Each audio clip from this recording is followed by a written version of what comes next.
할렐루야. 40대 아들이 이제 60이 훌쩍 넘은 어머니와 함께 대화를 나누고 있습니다. 어머니, 나는 주일날 예배드리기가 싫어요. 주일날 예배드리기 싫은 세 가지 이유가 있습니다. 먼저, 주일날 아침은 그날만큼이라도 저는 늦게까지 잠을 자고 싶어요. 그리고 두 번째는 장로님의 기도가 너무 길어요. 그리고 세 번째는 성가대 불협화음이 제 귀에 너무 거슬려요. 이 말을 들었던 어머니가 그 아들에게 그럼에도 불구하고 그 아들이 예배를 드려야 하는 세 가지 이유를 이렇게 답을 했다고 합니다. 첫째, 예배는 선택이 아니라 의무란다. 그리고 둘째 이유는 예배는 사람과의 관계가 아니라 하나님과의 관계란다.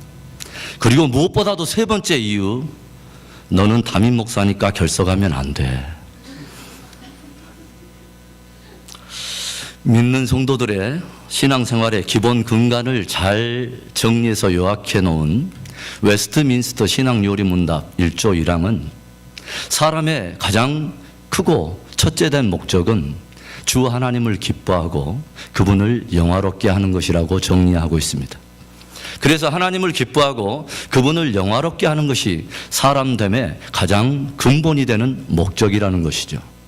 그런가 하면 성경이 우리에게 가르쳐주는 크고 첫째 되는 계명은 너의 몸과 뜻과 힘과 성품을 다하여 주 너의 하나님을 사랑하라는 말씀입니다. 그렇다면 어떻게 우리는 주님을 기뻐하며 그분을 영화롭게 할 수 있을까요? 그리고 어떻게 우리는 힘과 뜻과 성품을 다해서 주 하나님을 사랑할 수 있을까요? 구원받은 우리가 주님을 향해서 우리의 사랑을 가장 극적으로 표현할 수 있는, 그런 또 고백할 수 있는 행위가 있다면 그것은 바로 예배일 것입니다. 우리가 어떻게 힘과 뜻과 성품을 다해서 우리 중심에 있는 구원받은 그 기쁨을 마음껏 표출하고 그 하나님 앞에 감사할 수 있는 그런 행위가 있다면 그것은 다름이 아니라 예배일 것입니다. 그래서 구원받은 하나님의 백성들의 삶의 중심에는 항상 진실한 예배가 있어요. 저와 여러분이 하나님의 주신 구원의 기쁨을 또 기뻐할 뿐만 아니라 주님을 진실로 영화롭게 하는 참된 예배자가 될 수 있기를 주님의 이름으로 축원합니다. 오늘날 우리는 광야의 이스라엘 백성들이 40년 동안 성막을 중심으로 끊임없이 매일처럼 예배 드렸던 것처럼 우리는 넘치는 예배의 홍수 속에 우리는 살고 있다고 해도 좋을 정도로 그렇게 풍요한 예배를 가까이 하고 있습니다. 어떤 대형교회 목사님께서는 나는 주일 1, 2, 3, 4, 5, 6부 그리고 오후 찬양 예배와 새벽 예배, 수요 예배, 신방 예배, 이 모든 예배의 설교를 합하면 나는 일주일간 좋게 30번 이상은 설교를 한다는 그분의 말씀을 들은 적이 있어요.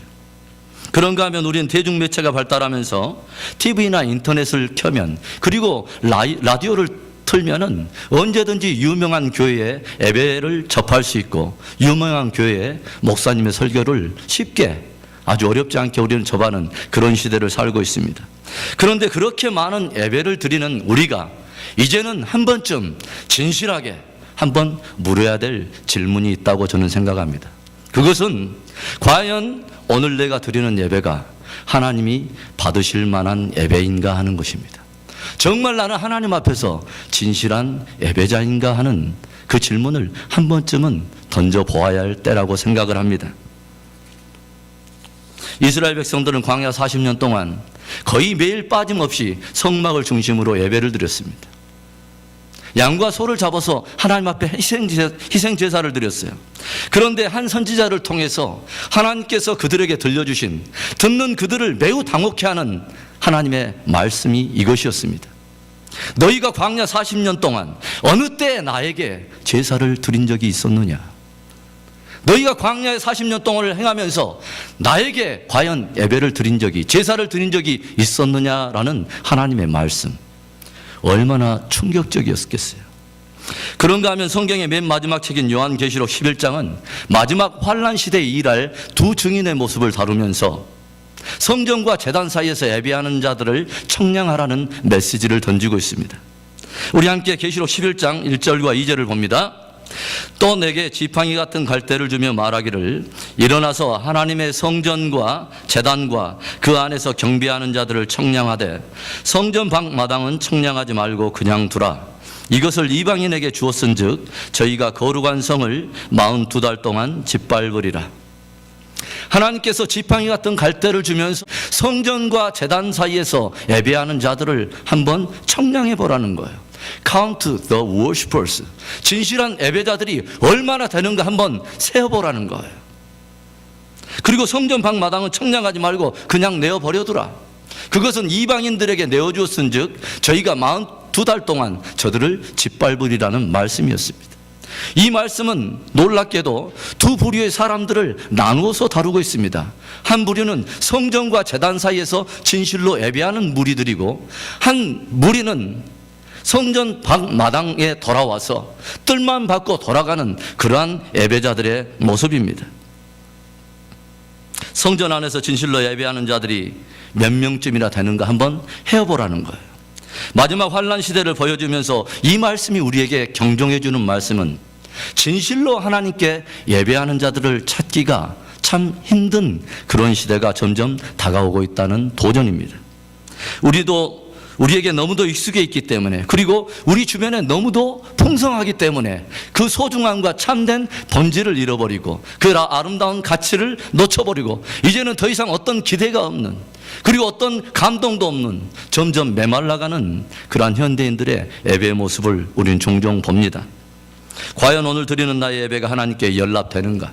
나는 하나님 앞에 진실한 예배자인가를 한 번쯤 물어야 되는 이유를 오늘 본문이 우리에게 가르쳐주고 있습니다. 오늘 본문을 보면 가인과 아벨이라고 하는 한 배에서 태어난 두 형제가 하나님께 예배를, 제사를 드리고 있는 장면이 기록되어 있습니다. 그런데 한 사람의 제사는 하나님께서 연락하시고 한 사람의 제사는 하나님께서 연락하지 않았다는 거예요. 하나님께서 받으시는 예배가 따로 있다는 거예요. 하나님께서 받지 아니하시는 예배가 있다는 거예요. 모든 사람들이 예배를 드리고 제사를 드린다고 하나님이 다 받으시는 것은 아니라는 것을 우리에게 의미심장하게 던져주고 있는 것입니다. 그래서 과연 우리는 오늘 나의 드리는 예배가 정말 하나님께 드려지는 예배인가? 나는 참으로 진실한 예배자인가를 한 번쯤은 점검하고 물어야 되는 것입니다. 도대체 무엇 때문에 하나님께서는 가인의 예배는 연락하지 아니하시고 아벨의 예배는 연락하셨는가 하는 거예요. 참된 예배, 하나님이 받으시는 예배란 그러면 어떤 예배일까요? 첫째로 하나님께 받으시는 예배란 너무도 당연한 말 같지만 하나님께 드리는 예배입니다. 하나님을 위해 드리는 예배입니다. 주일학교 선생님이 아이들에게 물었어요. 여러분, 예배는 뭐예요? 그러면 아이들이 익히 들어서 암송하고 있는 그것으로 작은 입을 조아리면서 이렇게 말을 해요. 예배는요, 하나님과 만나는 거예요. 예배는 하나님과의 만남이에요. 맞는 말이에요. 예배는 하나님과의 만남입니다. 그래서 구약에서 성막을 회막이라는 이름으로 부르기도 합니다. 텐트 오브 미팅, 만남의 장막이라는 뜻이죠. 누구를 만나는 것이에요? 바로 사람과 하나님이 그곳에서 만난다는 것이죠.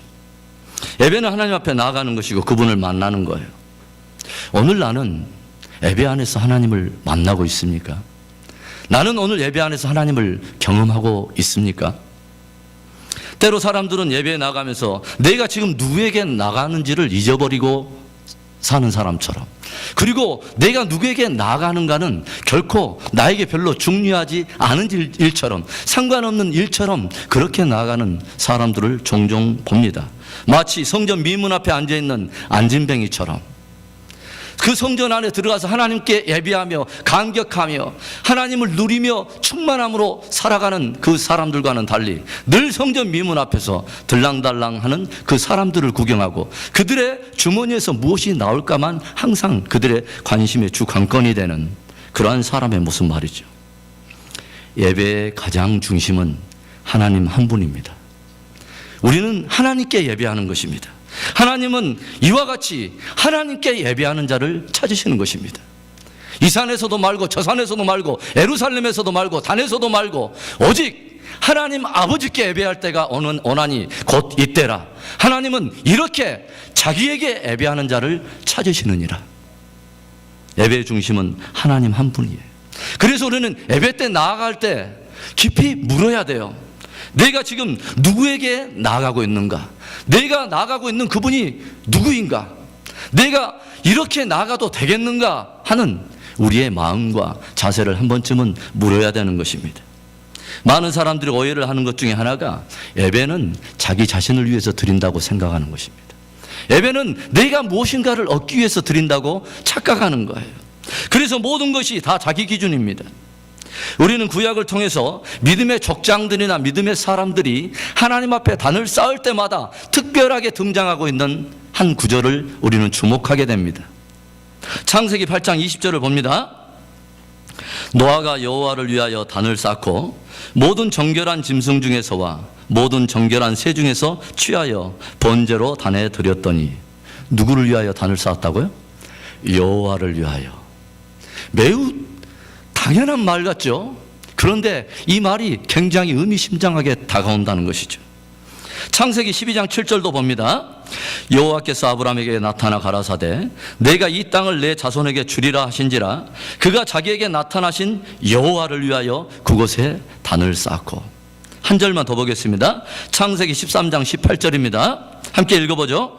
이에 아브라함이 장막을 옮겨 헤브론에 있는 마므레 상수리 수풀에 이르러 거기 거하며 거기서 여호와를 위하여 단을 쌓았더라. 여호와를 위하여 단을 쌓았더라. 나를 위한 단이 아니었다는 거죠. 예배는 그래서 내 마음대로 드리는 게 아니에요. 정말 하나님이 어떤 예배를 기뻐 받으실까 깊이 묵상하면서 그분이 원하시는 그 기쁨의 분량을 따라 주님 앞에 나가야 되는 것입니다. 이스라엘의 초대왕 사울이 왜 하나님 앞에 버림을 받았는지 아십니까? 블레셋 군대들이 쳐들어왔습니다. 그랬더니 자기에게로부터 자꾸 부하들이 자기에게서 떠나가는 거예요. 그래서 다급해진 이 사울이 제사장 외에는 예배를 집전하지 못하게 돼 있는 그 당시에 이 하나님께서 정하신 질서를 무시하고 자기가 왕으로서 권력으로서 힘을 동원해서 강제적으로 예배를 드린 것입니다. 하나님께서 정하신 예배의 질서를 멸시했기 때문에 하나님께서는 사울을 왕에서 버리게 되는 그러한 비극이 벌어진 것이죠. 왜 엘리의 두 아들 홈리와 비느하스가 하나님께 버림을 받습니까? 그들 역시 자기들 멋대로 제사를 드리면서 하나님께 드리는 예배를 멸시했기 때문입니다. 우리가 통일 왕국이 두 개로 나눠지면서 북왕국 이스라엘의 초대 왕이 되었던 사람을 기억합니다. 그 사람 이름이 누구죠? 바로 여로보암이라고 하는 한 사람입니다. 그런데 성경을 우리가 읽다 보면 열왕기나 역대상하를 읽다 보면 누군가 이 한 왕이 악한 왕으로서 그 하나님 앞에 범죄했을 때 악한 왕의 한 기준이 되는 사람이 성경은 누구를 가리키고 있냐면 바로 여로보암을 두고 있습니다. 그래서 느밧의 아들 여로보암의 길을 따라 저희들도 하나님 앞에 범죄하였더니 이런 말씀이 자꾸 성경에 기록되어 있습니다. 그렇다면 도대체 느밧의 아들 여로보암의 악, 하나님께서 모든 악의 기준처럼 사용했던 이 느밧의 아들 여로보암의 죄악이란 무엇입니까? 느밧의 아들 여로보암은요, 하나님께서 성전을 짓도록 하나님께서 자기 이름을 두시려고 두신 예루살렘을 말고 자기 이무적으로 단과 베델이라고 하는 곳에 이무적으로 장소를 정해놓고 거기에 단을 쌓았습니다. 그리고 하나님께서 레위 족장, 레위 지파들을 통해서 제사장 업무를 대행케 하셨는데 이 느밧의 아들 여로보암은 자기 힘으로 레위 지파도 아닌 전혀 다른 사람을 제사장으로 세웠습니다. 그런가 하면 하나님께서 정하신 절기를 다 무시하고 비슷한 절기를 만들어서 이스라엘 백성들로 하여금 그 절기를 따라 제사를 드리게 만든 것입니다. 왜 그렇게 그런 일들을 행했을까요? 여로보암은 북왕국 이스라엘의 초대 왕으로서 모든 자기의 그 백성들이 절기만 되면 예루살렘으로 예배하러 갔다가 마음이 미혹이 돼서 자기에게서 떠나 남유다 백성이 될까 두려워했던 것입니다. 바로 그래서 제물도 있고 제사장도 있고 절기도 있는데 전혀 그들은 하나님과 상관없는 예배를 드리게 된 거예요. 하나님을 위해서 단을 쌓은 것이 아니라 자기를 위해서 단을 쌓았던 것입니다. 그래서 느밧의 아들 여로보암과 그 길을 따라서 행했던 북왕국 이스라엘의 그 사람들은 결국은 아수르에 의해서 멸망을 당하고 주변 나라에 흩어지게 되고 또 주변 나라와 피가 섞여가면서 흔적도 없이 흩어지게 된 것입니다. 하나님이 받으시는 예배는 하나님을 위해서 드리는 예배입니다. 하나님께 드리는 예배를 하나님은 받으십니다. 사랑하는 성도 여러분, 찬양할 때도 하나님께 찬양할 수 있기 바랍니다. 기도할 때요, 하나님께 기도하시기 바라요.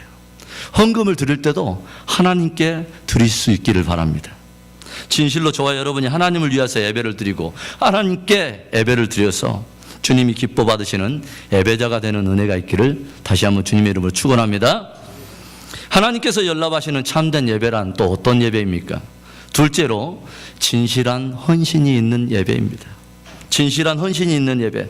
제가 언젠가 한번 말씀을 드렸습니다만 예배라고 하는 뜻을 가진 영어 단어 worship은 어떤 대상의 가치를 의미하는 worth라고 하는 단어에서 파생된 단어입니다. 즉 한 대상이 가지고 있는 고유한 가치와 그 대상이 가지고 있는 그 어떤 그 가치에 대해서 내가 어떻게 받아들이고 그 가치를 얼마나 내가 소중하게 생각하느냐 하는 그것이 예배 안에 그대로 반영된다는 말씀입니다. 히브리서 11장 4절 말씀을 보겠습니다. 믿음으로 아벨은 가인보다 더 나은 제사를 하나님 앞에 드림으로 의로운 자라 하시는 증거를 얻었으니 하나님이 그 예물에 대하여 증거하심이라. 저가 죽었으나 그 믿음으로써 오히려 말하느니라. 아벨은 가인보다 더 나은 제사를 드렸답니다. better sacrifice를 하나님 앞에 드렸다는 거예요. 그런데 우리가 조용히 생각을 해보면은 가인도 농사하는 자로서 농산물의 소산을 하나님 앞에 드리고 아벨은 양치는 자로서 첫 새끼와 기름을 드렸다고 성경에 기록되어 있는데 도대체 하나님께서 받으신 better sacrifice란 무엇을 두고 평가한 기준이었냐 하는 것이죠. 그 재물 자체로서 하나님께서 평가해서 어떤 재물은 좋아서 나는 양고기 체질이야 하면서 주님이 그건 받으시고 나는 베지테리언은 아니야, 나는 채식주의자는 아니야, 이런 관점에서 주님께서 곡물 제사를 받지 않으셨냐는 거예요. 그러지 않아요. 레위기에 보면 5가지 제사를 보면은 번제나 화목제나 속죄제나 속건제 같은 것은 피가 있는 짐승으로 드리는 제사였지만 두 번째 등장하는 소제라고 하는 그 제사는 곡물로 드리는 제사였습니다. 그렇다면 재물 자체로 가지고 하나님께서 better sacrifice라고 이것은 보다 더 나은 재물이야라고 평가하실 리가 만무하다는 거예요. 주님은 무엇인가가 부족해서 만물의 주인이신 그분이 뭔가가 부족해서 우리에게 재물을 요구하시는 분이 아닙니다. 그렇다면 주님이 better sacrifice, 이 재물은 보다 나은 재물이야라고 주께서 그 재물에 대해서 의롭다 하심을 증거하셨다면 주님은 그 재물을 보시는 게 아니라 재물 안에 담겨있는 그 사람이 하나님 자신을 존귀하게 여기는 그분의 가치를 고유하게 여기는 그 믿음을 그대로 그 안에 담아둔 바로 그들의 중심을 보고 주님께서 보다 나은 재물이라고 평가하신 것입니다. 성경은 아벨은 가인보다 더 나은 제사를 드렸다고 증언하고 있습니다. 아벨은 주님을 향해 진실한 헌신이 있었던 거예요. 그 재물 안에 중심으로 정말 헌신과 사랑이 있었던 거예요. 이것에 대해서 카스토라고 하는 성서 주석학자는 이런 말을 했어요. 가인은 다만 의무로 드렸지만 아벨은 그 중심에 사랑을 담아서 주께 고백했다, 이렇게 해석을 했어요. 레위기에서는 예배자가 자기 것 가운데 하나님 앞에 드리기를 원할 때는 항상 온전한 것을 요구하시는 기록이 있습니다. 레위기 22장 22절을 봅니다. 22장 22절 함께 읽어볼까요? 너희는 눈먼 것이나 상한 것이나 지체에 배임을 당한 것이나 종기 있는 것이나 습진이 있는 것이나 비루 먹은 것을 여호와께 드리지 말며 이런 것들은 제단 위에 화제물로 여호와께 드리지 말라. 예배에는 정성과 자기 희생이 있어야 되는 것이죠. 주님께서는 그 재물 가지고 평가하는 것은 아니에요. 뭐냐면 그 사람이 가지고 있는 중심을 담아서 온전한 것을 원하시는 것입니다. 한 농부가 목장에서 소들을 키웁니다. 그런데 그 소가 어느 날 새끼를 낳았어요. 그것도 쌍둥이로. 그래서 소시기와 소순이를 낳았대요. 그런데 이 농부가 너무 기쁜 나머지 아내에게 갔더니 아내가 어머 무슨 일이에요? 이 농부가 아니 우리가 키우는 소가 새끼를 낳았는데 그것도 쌍둥이를 낳았어. 너무 기뻐. 그래서 우리가 잘 키워가지고 한 마리는 하나님 앞에 드립시다. 그래서 아내가 더불어서 기뻐하며 감사했대. 그런데 며칠 지나고 나서 이 농부가 갑자기 시무룩한 얼굴로 아내를 찾아왔습니다. 아니 당신 표정 왜 그래요?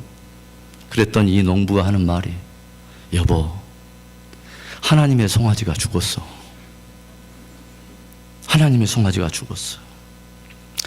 우리는 하나님 앞에 나아가서 그분을 영화롭게 하기 위해서 드리는 우리의 결단과 헌신 속에 왜 그렇게 하나님의 송아지만 죽는 일이 일어나는지 깊이 한번 생각해 볼 일입니다. 우리의 예배 속에 정성이 담겨 있기를 바랍니다. 하나님 앞에 드리는 그 예물과 하나님 앞에 드리는 헌신, 하나님 앞에 드리는 시간은 절대로 쓰다 남은 찌꺼기를 드리는 것이 아닙니다. 나에게 가장 소중하고 귀한 것을 하나님 앞에 존귀하게 드릴 때 주님은 그 재물 안에 담겨있는 그 사람이 자기를 그만큼 보배롭고 또 존귀한 가치로 대접하는 그 중심을 보시고 그 예배를 흠양하시는 것입니다. 그래서 헌물 속에 담겨있는 그의 마음을 보는 것이죠. 첫 새끼를 드렸다는 것은 우리에게 무엇을 말해주는 것이냐면 처음 것으로 하나님 앞에 특별하게 구별했다고 하는 아벨의 특별한 헌신을 보여주는 것입니다. 첫 열매를 드리는 그 아름다운 마음을 하나님이 받으신 거예요. 우리는 예수님께서 유월절 마지막 유월절 그 십자가를 지기 전에 베다니에 있는 나사로의 집에 방문했던 이 사건을 우리는 잘 기억하고 있습니다. 그 집을 방문했는데 예수님을 너무너무 사랑하는 마리아가 자기가 시집갈 미천으로 재상 목록 1호로 모아두었던 향유를 옥합에 담겨있는 이 향유를 가져다가 과감하게 그것을 깨뜨리고 예수님의 발에 붓고 자기의 머리로 예수님의 발을 씻는 장면이 기록되어 있습니다. 그리고 성경은 그 향유의 가치를 약 300데나리온에 해당하는 적지 않은 그 가치라고 성경은 기록하고 있습니다. 한 데나리온이 한 노동자의 하루 품삯 정도 된다면 오늘날로 평가를 해도 약 1,500만 원을 윗도는 굉장히 값어치 있는 고가의 하나의 애물이었다고 하는 것이죠. 조용히 한번 생각해 보세요. 마리아가 왜 그 향유 옥합을 가져다가 과감하게 그것을 깨뜨리고 예수님의 발에 부었을까요? 그리고 왜 머리로 그 예수님의 발을 씻어냈을까요? 그것은 마리아는 예수님이 누구인가를 알았기 때문입니다. 그리고 예수님께 받은 은혜의 깊이가 얼마나 깊었는가를 우리는 그것을 통해서 보게 되는 거예요. 이 마리아의 그 헌신에 예수님의 마음이 깊이 감동을 했어요. 그리고 예수님께서 던지는 메시지가 무엇입니까? 온 천하에 복음이 전파되는 어느 곳에든지 이 여인이 행한 이 일도 기념하여 전파가 되리라. 여러분, 저와 여러분이 하나님 앞에 드리는 예배가 가장 보배롭고 영광스러운 것은 어떨 때일까요? 예수님께서 그 예배를 인정하는 것입니다. 주님이 그 예배를 받으실 때 그 예배는 가장 영광스러운 예배가 되는 것입니다. 그래서 예배 안에 아무리 화려한 무엇인가로 치장을 했어도 하나님께서 받지 않은 예배는 아무런 무의미하다는 것이죠. 그런데 우리가 향유 옥합을 깨뜨려서 예수님을 섬기는 이 마리아의 모습을 보고서 가룟 유다가 했던 말을 한번 들어볼 필요가 있습니다. 이 향유를 어찌하여 300데나리온에 팔아 가난한 자들에게 주지 아니하였느냐. 그리고 다른 복음서에 보니까 왜 이것을 허비하였느냐라는 말을 합니다. 허비 또는 낭비라는 표현을 썼어요. 어떤 사람에게는 지극히 사랑으로 드리는 희생인데 어떤 사람에게는 아까운 낭비가 된다는 거죠. 왜 자꾸 하나님의 송아지가 죽느냐 이거예요. 사랑하는 성도 여러분, 진실한 헌신이 있는 예배로 하나님을 영화롭게 하는 저와 여러분 될 수 있기를 축원합니다. 하나님께 연락되는 예배, 또 하나님이 기뻐하는 예배는 어떤 예배입니까? 마지막으로 삶으로 드리는 예배입니다. 삶으로 드리는 예배. 오늘 본문을 접하면서 우리의 눈을 주목하게 만드는 부분이 있습니다. 4절과 5절 앞부분의 말씀을 다시 한 번만 우리 한번 읽어봅시다. 아벨은 자기도 양의 첫 새끼와 그 기름으로 드렸더니 여호와께서 아벨과 그 제물은 연납하셨으나 가인과 그 제물은 연납하지 아니하신지라. 아벨이 제물을 드리고 가인도 제물을 드렸는데 오늘 본문은 단순히 하나님께서 받으신 것이 제물만이 아닌 것을 보여줍니다. 오히려 제물과 함께 바로 그 제물을 드리는 사람이 오히려 먼저인 것을 보여주는 것이죠.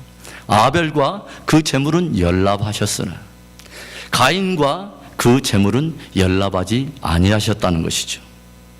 주님의 주된 관심이 제물에 있는 것이 아니라 그 제물을 드리는 사람에 훨씬 관심이 있다는 것을 우리가 알게 돼요. 그 사람이 진실한 예배자가 될 때 그 제물도 참 제물이 된다는 것입니다. 하나님은 우리들의 삶에 깊은 관심을 가지고 계세요. 그 사람 자신이 먼저 하나님 앞에 드려지는 진실한 제물이 되기를 주님은 깊이 원하신다는 거죠. 많은 사람들은 교회에 나와서 예배라고 하는 이 개념 자체를 한 장소에서 드리는 특별한 행위로 제한할 때가 너무 많습니다. 어떤 시간 안에 제한된 사람들의 행위, 어떤 장소에 제한된 어떤 사람들의 행위, 하나님을 향한 행위를 예배라고 제한할 때가 너무 많다는 거죠. 그러다 보니까 교회에서는 예배자의 모습을 가지고 있는데 삶의 현장에 나아가서는 전혀 다른 이중적인 삶을 살면서 믿지 않는 세상에 눈살을 찌푸리게 하는 일들이 우리는 종종 일어나게 되는 것을 사회 지면을 통해서 우리는 보게 되고 듣게 되는 것이에요. 성경은 우리에게 우리의 모든 삶이 총체적인 하나님 앞에 예배가 되기를 성경은 권면하고 있습니다. 로마서 12장 1절 말씀을 봅니다. 읽어봅니다. 그러므로 형제들아 내가 하나님의 모든 자비하심으로 너희를 권하노니 너희 몸을 하나님이 기뻐하시는 거룩한 산 제사로 드리라. 이는 너희의 드릴 영적 예배니라. 오늘 이 성경이 권면하고 있는 게 뭐예요? 너희 몸을 하나님이 기뻐하시는 거룩한 산 제사, living sacrifice. 우리의 몸 자체가 뭐예요? 하나님 앞에 드리는 산 제물이기를 주님은 원하신다는 거예요. 어떤 제물이 아니라 우리 예배드리는 우리 사람, 우리 삶 자체가 하나님 앞에 리빙 세크리파이스로 하나님 앞에 드려질 때 성경 뭐라냐면 이것이 너희의 드릴 영적 예배니라. 무슨 말이에요? 하나님께서는 우리 믿는 성도들이 교회 안에서만이 아니라 세상 속에서 우리의 삶의 현장에서 예배하기를 원하신다는 거예요. 어떤 모습으로요? 차를 몰고 가면서도 우리는 주님을 예배할 수 있어요. 신호등을 지키고 주님의 사랑을 생각하면서 이웃들을 배려하면서 운전할 때 그것은 하나님께 드리는 좋은 예배가 될 수 있고요. 아내가 주님의 말씀을 따라서 남편을 사랑하는 마음으로 주방에서 맛있게 요리를 하면서도 주방 안에서 우리는 하나님을 예배할 수 있어요. 우리에게 맡겨진 기업과 삶의 현장에서 우리가 정직하게 땀을 흘리며 정직으로 식물을 삶고 기업의 현장에서 혼신을 다해서 주신 기업을 알차게 가꾸는 것, 그것 역시 하나님 앞에 드린 소중한 예배일 수 있어요. 우리의 발걸음을 옮겨서 어려운 이웃들에게 찾아가서 삶을 나누고 또 함께 위로하면서 그들을 격려할 때 그것이 또한 하나님이 기뻐하는 거룩한 삶이 될 수 있다는 거예요. 예배가 될 수 있다는 거예요. 히브리서 13장 16절에는 이런 말씀이 기록되어 있습니다. 오직 선을 행함과 서로 나눠주기를 잊지 말라. 이 같은 제사는 하나님이 기뻐하시느니라. 선을 행하는 것, 이것은 하나의 행위로서 그냥 끝나는 것이 아니라 또 이웃과 함께 나누는 것이 그냥 행위가 아니라 such sacrifice, 그러한 제사라고 하는 단어를 썼어요. 그러한 제사는 하나님이 기뻐하시느니라. 우리가 주일날 주님 앞에 설 때, 예배하러 나올 때는요, 그냥 단순하게 나온 게 아니에요. 일주일에 살았던 우리의 삶을 가지고 나오는 것입니다. 그러면 주님께서 뭐라고 하시느냐? 아벨과 그 제물은 연납하시고, 이 말씀처럼 우리 사람이 살았던 그 삶 자체를 하나님은 총체적인 예배로 받으시고 주님께서 우리에게 은혜를 베푸시는 거예요. 저와 여러분의 삶이 하나님을 영화롭게 하는 아름다운 예배가 될 수 있기를 축원합니다. 사랑하는 성도 여러분, 신앙인의 중심은 예배 생활입니다. 오늘도 하나님은 그분을 진실로 예배하는 예배자를 찾으셔요. 왜냐하면 진실로 예배자가 아니라면 진실한 사역자가 될 수 없기 때문이에요. 진실한 예배자가 아니라면 진실한 일꾼이 될 수 없기 때문이에요. 하나님은 아벨이 죽자 하나님께서는 또 다른 예배자들을 세우셔서 그 예배자들의 후손을 통해서 하나님의 구속의 역사를 써내려갔던 것을 우리는 성경을 통해서 보게 됩니다. 수많은 예배의 홍수 속에 살아가는 저와 여러분에게 하나님께서 이 아침에 이 말씀을 주신 이유는 다시 한번 우리의 예배를 점검하고 하나님이 정말 기뻐하는 예배자가 되기를 원해서 이 아침에 특별히 들려주신 은혜의 말씀이라고 믿습니다. 정말 하나님께 드리는 예배, 하나님을 위한 예배, 그리고 그 안에 정말 우리의 사랑과 헌신을 담아서 우리의 삶 자체가 총체적으로 하나님을 영화롭게 하는 영적 예배, 정말 하나님 앞에 드리는 산 제사가 될 수 있기를 다시 한번 주님의 이름으로 축원합니다. 기도하겠습니다.